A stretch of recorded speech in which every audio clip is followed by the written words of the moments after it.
coisa desse universo que você falou que, né, como tem o arcanjo, o querubim, o serafim, tem os tipos de demônio, e na religião católica tem um deus, que digamos que seja a força suprema da religião, né? Então, tem vários tipos de demônio, mas eu queria saber se tem o Satã, que é o principal articulador de tudo isso. Tem. Esse aí é que eu me confundo um pouco. Esse cara que é o grande articulador do satanismo é o Lúcifer que caiu, ou esse cara já existia há muito tempo antes? Como que é, vamos dizer assim, o mito, tem o mito de criação da igreja, né, de Deus, sei lá, como que é essa origem, vamos dizer assim? Entendi. Sabe? Excelente. Sim, entendi. Desde quando ele está operando. Né? Como que isso surgiu? O nome dele já foi dito pela literatura judaica como Samael, né? Mas não tem nada a ver. É Lúcifer mesmo, que fala em Isaías, é o portador de luz. Então, Lúcifer é um nome, ele vai estar em Ezequiel capítulo 28, que diz que ele era o querubim ungido. Isso mostra a patente dele, querubim ungido. Então, ungido, ele era separado para alguma coisa, santificado para alguma coisa, né? E diz que era perfeito nos seus caminhos, né? Que era uma pessoa, que era um anjo do bem. Só que você só pode invejar quem você está perto. Ele estava muito perto de Deus, ele teve inveja de Deus, quis ser como Deus. Como diz a palavra, ele quis subir acima das mais altas nuvens e ser semelhante ao Altíssimo. Então, ele quis ser Deus. Ele quis ser Deus. A partir do momento que ele quer ser Deus, ele se transforma, Lúcifer se transforma em Satanás, que na verdade é só um adjetivo, não é um nome. Satanás é uma palavra em hebraica que quer dizer Satã, né? O adversário. Né? E a palavra diabo vem de diabolos, vem do grego, é aquele que traz divisão. São adjetivos só, mas o nome é Lúcifer.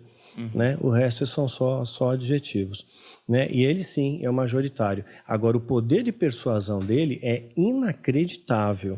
Ele enganou a terça parte dos anjos. A terça parte, isso não é pouco. Quando a gente imagina em terça parte dos anjos, quando a gente faz uma projeção para a Terra, temos 7 bilhões e meio de pessoas aqui, né? A gente vai ter uma ideia, a terça parte, né? Só que a Terra é um ponto no universo, é um nada.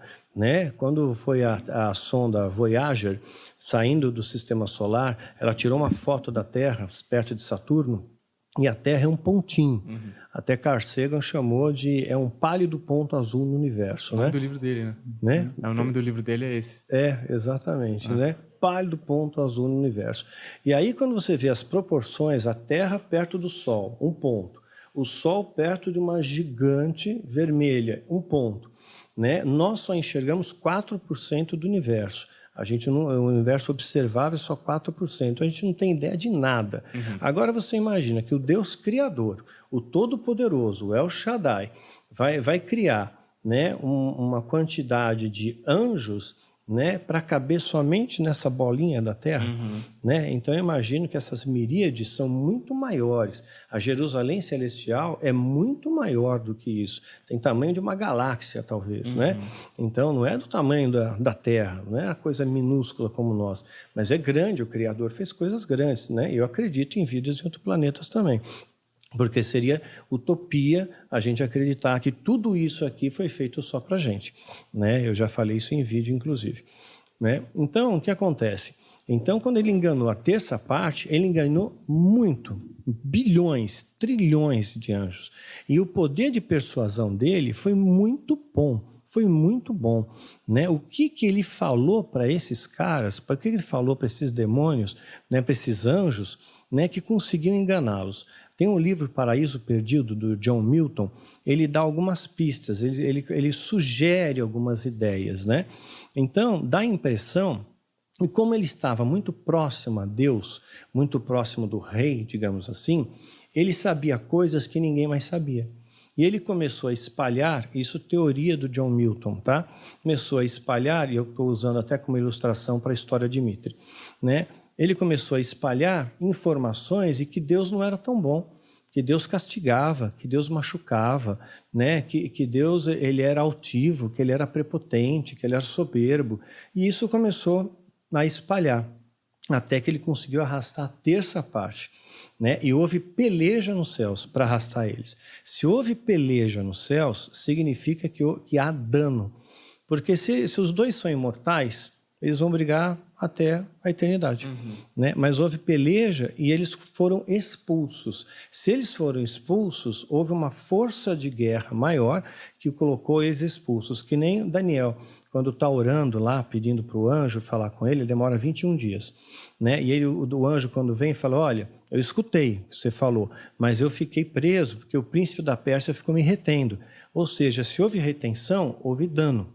Houve combate, porque senão eles estariam brigando para toda a posteridade. Então existe dano nessas batalhas, existe dano nesses confrontos, né? Por isso que a árvore da vida diz que traz cura para as nações, né? Então as folhas da árvore da vida traz cura. Então eu entendo que essas folhas trazem cura para feridas e combate, quer seja dos anjos, quer sejam de pessoas que chegam machucadas no céu, né? Alguma coisa assim. Mas ele consegue sim, trouxe toda essa galera para cá, houve peleja real, né? Mas ele só consegue aparecer dentro do contexto ritual. Fora do contexto ritual não pode. Os anjos já conseguem, você tinha falado que eles já conseguem. Sim. Você já teve contato com algum anjo? Tive, pontual, você vem convertido há 22 anos, né? E mais, né? 23 anos. E eu tive, sim, contato com alguns anjos. Casos muito pontuais, né? Tive 8 vezes, mas muito pontuais. Muito precisos, assim, muita coisa que eu precisava naquele momento, né? Que era uma prova de Deus para mim que eu precisava, né? Então, assim, eu sempre fui muito racional, fui muito cético. E para eu acreditar em muitas coisas do sobrenatural, Deus teve a graça e a permissão de me permitir ver isso. Teve uma ocasião que quando eu morava no Vale da Bênção, não sei se você conhece, era Sariguama, quilômetro 52 da Castelo Branco, eles ligaram para mim, ligavam muito para minha casa para me ameaçar, o Zord e o Taulês. Eram 2 sumos sacerdotes satanistas. A gente só não ficou louco porque Deus não permitiu. Os Zord, então, incomodavam demais a gente. Aí, um dia, ligou uma moça que era Samanta, que fazia parte do engano, fazia parte lá do satanismo comigo. Né? E ela ligou aos prantos, falou, Daniel, eu preciso sair daqui, eu preciso sair daqui, né? Mas eles não vão deixar, eles vão me matar, né? Eu sei que eu vou morrer. E muito desesperada, né? E eu peguei, acalmei ela por telefone, minha esposa pegou na extensão, a gente tentou acalmar ela, calma, você vem para minha casa, pega um táxi agora, vem para minha casa, você vai ficar aqui com a gente, né? E ela só chorava e não conseguia falar coisa com coisa, né? Ela falava coisas sem nexo. E de repente escutamos um barulho, um estrondo. Parecia alguma coisa que caiu no chão, né? Parecia uma batida forte na porta, eu não sei o que era. E a linha caiu. Eu não sei se o telefone caiu no chão também, a linha caiu. Naquela época não tinha bina, né? Então não tinha como dar retorno para ela. Então a gente ficou esperando a noite toda e orando por ela a noite toda. Quando deu umas 6 horas da manhã, nós fomos atender o telefone correndo, pensando que era Samanta, mas era o Zórdico, né? E ele começou a falar coisas mórbidas, né, que ele fez com ela. E eu peguei, ia desligar o telefone, mas Deus falou comigo, não desliga não, né? Eu quero que você diga uma coisa para ele antes. Né? E eu falei o que Deus mandou dizer, e a sensação que eu tinha é que ele ia ficar com muito medo, que ele ia ficar apavorado com aquilo, né? Eu falei, puxa vida, né? Deus me dá autoridade para falar então, né? Eu falei, olha, é o seguinte, né? Se você não se arrepender, você vai morrer. Assim como o anjo da morte passou no Egito e matou os primogênitos, vai matar você também. E você vai para o inferno. E aí, quando eu falei isso, né? E eu falei com muita autoridade, falei com verdade, falei acreditando no que eu estava falando, ele riu na minha cara. Riu na minha cara, debochou, falou um monte de palavrão, e eu fiquei com cara de Juca do outro lado, né? E desliguei o telefone, né? Falei, poxa, Senhor. E ele falou, me deu dia e hora que ia me matar. Vou te matar no tal dia, tal hora, você está morto. E aí eu nem comentei muito isso com a minha esposa, né? Só nós dois sabíamos. E a gente pensou, bom, não vamos falar com ninguém, porque não adianta, a gente era muito sozinho. Né? Quando me converti, a igreja me tratava como parte leprosa do corpo. Tinham medo de que a maldição vinha em mim, ricocheteava e batia em outra pessoa. Né? Tanto é que o meu pastor, ele era candidato à presidência da República. Fizeram um ato profético lá em... onde foi? Porto Seguro? Em Porto Seguro. 500 anos do descobrimento do Brasil, ungiram ele apóstolo e ele ia ser o candidato a presidente do Brasil. E ele falou para mim, não fala que você é da minha igreja. E se você falar que você é da minha igreja, vai prejudicar a minha candidatura. Como um ex-satanista faz parte da minha igreja, né? Então aquilo doeu muito no meu coração, né? Eu falei, puxa vida, caramba, né? E depois, né, quando ele não ganhou, obviamente, né? Depois ele tentou deputado federal e falou a mesma coisa para mim, não fala que você é da minha igreja.